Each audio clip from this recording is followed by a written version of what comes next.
एक बार की बात है, अनिल की पत्नी रेखा अचानक बहुत ज़्यादा बीमार हो जाती है। अनिल रेखा को अच्छे से अच्छे डॉक्टर को दिखाता है, मगर अनिल रेखा को नहीं बचा पाता। अनिल और रेखा की एक बेटी थी महक, जो 12वीं कक्षा में पढ़ रही थी। माँ का निधन होने के बाद महक बहुत अकेली हो गई और महक अपने पिता से कहती है, पिताजी, माँ हम दोनों को अकेला छोड़कर क्यों चली गई?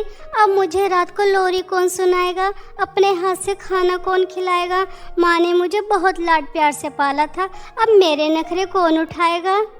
बेटा, तुम चिंता मत करो, अभी मैं जिंदा हूँ। जैसे तुम्हारी माँ तुम्हारी देखभाल करती थी, उसी तरह मैं तुम्हें लाड प्यार करूँगा। ठीक है मेरी बच्ची? अनिल अपनी बेटी को दिलासा तो देता है, मगर अनिल को घर से बाहर कमाने के लिए भी जाना पड़ता था, जिसकी वजह से अनिल महक को पूरा वक्त नहीं दे रहा था। जब अनिल शाम को घर आता, अपनी बेटी को रोते हुए देखता। अनिल से महक की हालत देखी नहीं जा रही थी और एक दिन अनिल अपनी बेटी की खुशी के लिए दूसरी शादी कर लेता है। महक बेटा, कहाँ हो? ज़रा बाहर तो आओ। महक बाहर आती है तो अनिल महक को बताता है, बेटा, ये तुम्हारी दूसरी माँ है अनीता। अब ये तुमसे तुम्हारी माँ की तरह प्यार करेंगी। महक अपनी दूसरी माँ को देखकर खुश हो जाती है कि अब उसे ममता के लिए तरसना नहीं पड़ेगा। अनीता महक से कहती है, मेरी प्यारी बच्ची, भले ही मैंने तुम्हें जन्म नहीं दिया, मगर मैं तुमसे बिल्कुल अपनी बेटी की तरह प्यार करूंगी।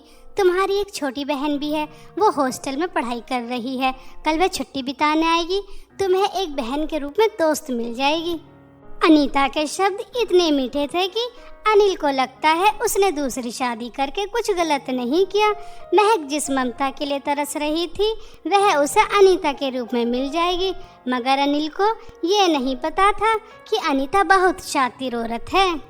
अगले दिन अनीता की बेटी वंशिका आ जाती है। वंशिका के आते ही अनीता महक से कहती है, सुन महक, बहुत दिखा लिया प्यार, अब मेरी बात कान खोल कर सुन। तू घर का सारा काम करेगी और हाँ, जो तेरा वाला रूम है वो मेरी बेटी को दे। आज से जो तेरी सारी चीज़ें हैं वो मेरी बेटी वंशिका की हैं। अगर अपने पिता को तूने कुछ भी बताया, मुझसे बुरा कोई नहीं होगा। माँ, आप तो कल कह रही थी आप मुझे बेटी जैसा प्यार करेंगी। मुझे तो घर का कुछ काम करना नहीं आता। मेरी माँ मुझसे कुछ काम नहीं कराती थी, वो मुझे बहुत प्यार से रखती थी। माँ, ये लड़की कुछ ज़्यादा नहीं बोल रही? बेटा तू टेंशन मत ले, इसकी कैसे रस्सी टाइट करनी है मुझे अच्छी तरह आती है। ज़रा मेरी बच्ची, तू थक गई होगी, तू आराम कर ले। ए महारानी, तुझे दिखाई नहीं दे रहा मेरी बेटी कितनी दूर से आई है? चल इसके लिए फ्रेश जूस लेकर आ। महक रोते हुए चली जाती है। अनीता बहुत चालाक थी। अनीता अनिल के सामने महक से अपनी बेटी से ज़्यादा प्यार करती और अनिल के जाते ही महक से घर का सारा काम कराती है। एक दिन अनीता सोचती है, क्यों ना अनिल की नज़रों में महक को बुरा बनाया जाए।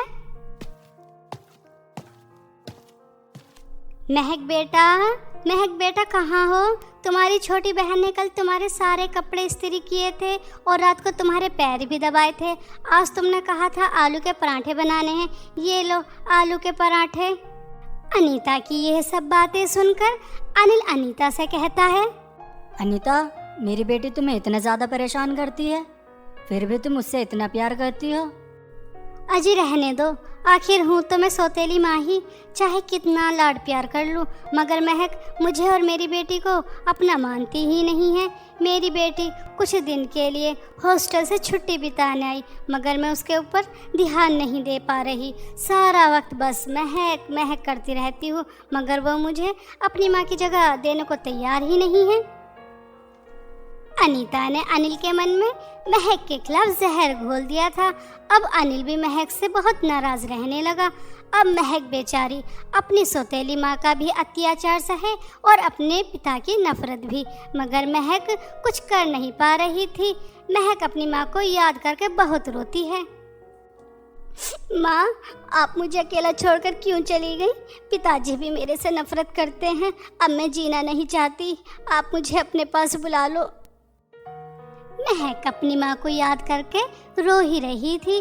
तभी अनीता महक को आवाज़ लगाती है, महक महारानी कहाँ हो? अगर मेरे लिए पानी गर्म कर दिया हो तो मैं नहाने को जाऊं? महक को पता था अगर अनीता का कोई काम टाइम पर नहीं होता तो उसकी सौतेली माँ उसकी कितनी पिटाई करती थी। महक भागकर जाती है और पानी गर्म करने को चूल्हे पर चढ़ाती है। जल्दी जल्दी में महक का हाथ जल जाता है। महक अनीता के पास जाती है। जी माँ, तुम्हारा पानी गर्म करने को रख दिया। मतलब इतनी देर बाद? तुझे पता है ना मुझे सुहानी की बेटी की शादी में जाना है। तू जानबूझ के देर कर रही है ताकि मैं शादी में ना जा सकूं। रुक जा, तुझे तो मैं अभी बताती हूँ। अनीता महक के उसी हाथ को बहुत जोर से पकड़ती है जो हाथ महक का जल चुका था। महक को बहुत दर्द होता है।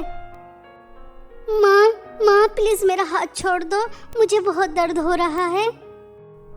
मगर अनीता महक का हाथ बहुत देर में छोड़ती है। उसके छाले बहुत गहरे हो जाते हैं।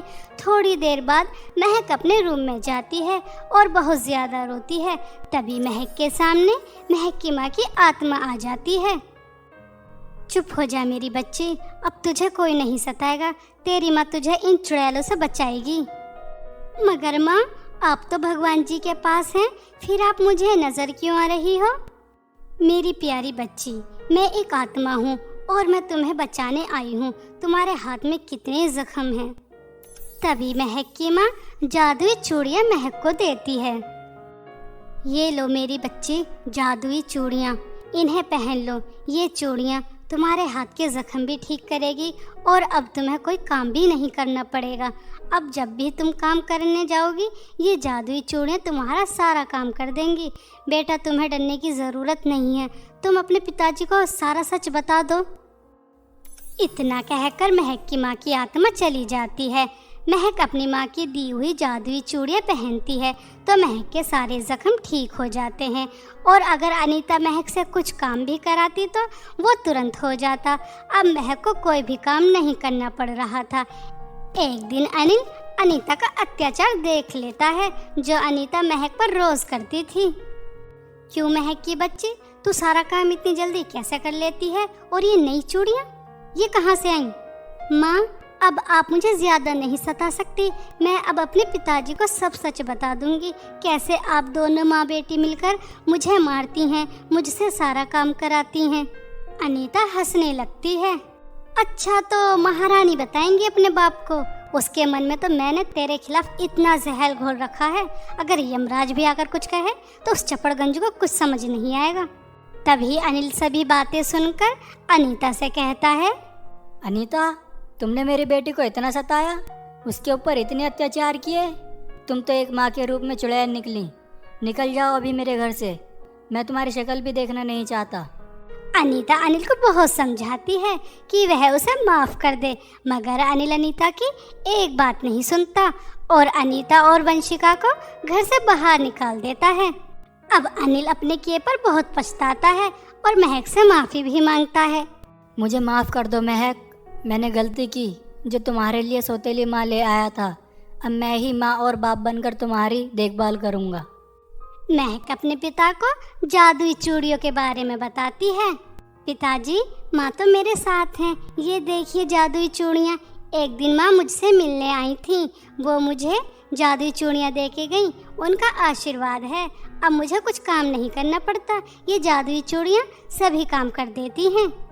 ये सब सुनकर अनिल की आंखों में आंसू आ जाते हैं और अनिल महक को गले लगा लेता है। अब दोनों बहुत खुशी खुशी एक साथ रहने लगे थे। अगर ये कहानी आपको अच्छी लगी हो तो ज़रूर लाइक करें और हमें कमेंट करके ज़रूर बताएं कि आपको ये कहानी कैसी लगी। ऐसे ही नई कहानियों के लिए हमारे चैनल को सब्सक्राइब करें।